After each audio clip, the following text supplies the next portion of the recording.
this is awkward. So this terrarium build, I had my old friend, you've seen him on the channel before, his name is Brett. He does all the, I would say, measurement and hard parts. I had this UNS 60C, I believe it is. Actually, it's a 40C. In my garage for 2 years.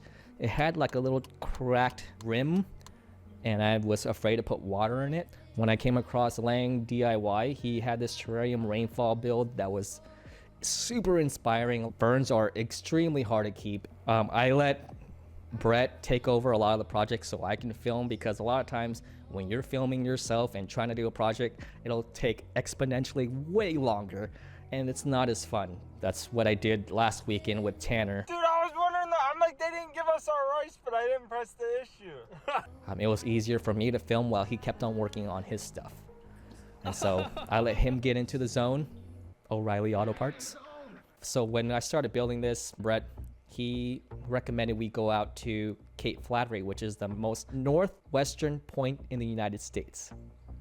I think that's correct. Building this, I was like, man, what if I took a picture out there and just brought it into a terrarium? After we did the back water pump, we had to foam out the rest of the rock. Now Lang used soil with some kind of matting as his walls. I like to use the right stuff because it comes out dark, and when you cut it apart, it kind of looks like Washington stone. After we had foamed it, I put little tiny pots so you can stick plants in. I did that with my other terrarium and it worked out great. We put hydrogen or LICA at the bottom, and then we put a window screen, and after that we had contra soil on top of it. Thank you UNS for supplying contra soil. Shout out to UNS. You'll see the next video, maybe not the next video, but the video after that, you'll see what they sent me, and it's marvelous. It's awesome. It's right here. So after the contra soil, we started planting the dwarf hairgrass, and then we put the ferns in. Started adding all the aquatic plants. Now when Lang did it, he used nothing but terrestrial plants. I found some Anubias congensis, I believe, that was variegated at PetSmart. Occasionally I look at the little plant containers that they have to see if they have anything special, and it was either disease or it was variegated. Either way, it looks super cool, and it's still alive.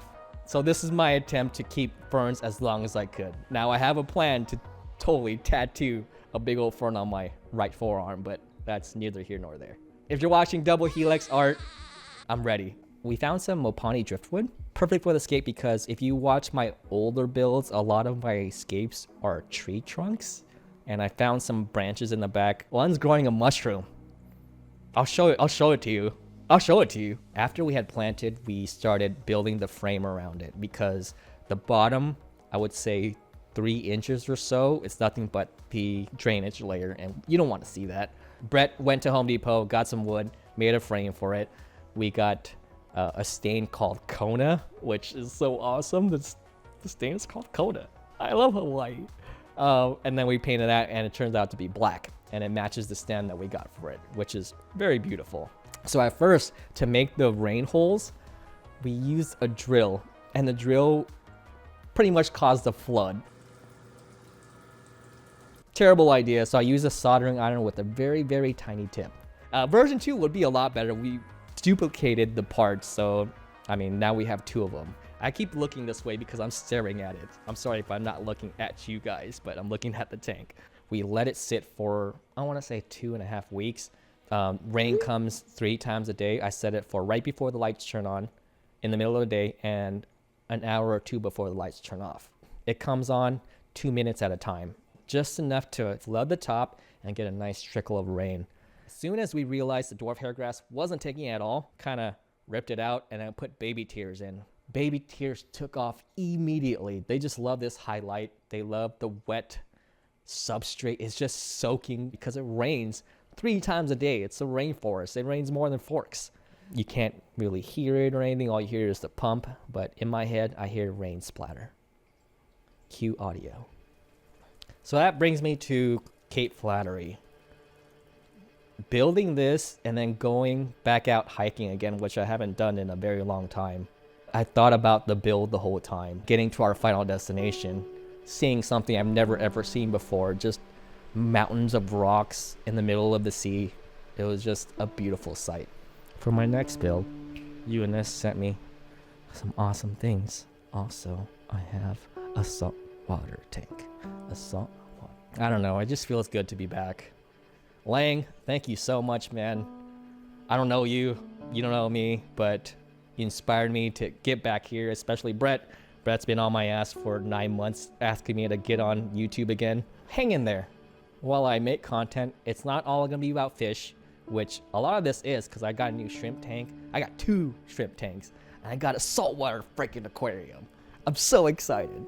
I'm so excited to do fish again. And I'm pretty sure a lot of you are wanting to see more plants, which you can see here. Lots of plants behind me. Look at this elbow. It's fantastic. This P&W, I label it the P&W terrarium tank. It's everything I thought it would be plus more, except for the lid, which sucks. There's so many more builds coming on the way, and we're excited to show you. So on behalf of me and Brett, UNS, Peace, Love, and Happiness Club, and Fritz, thank you. Thank you for sticking around, for not leaving, unsubscribing. Light turned out. I think it's time to go home. Bye.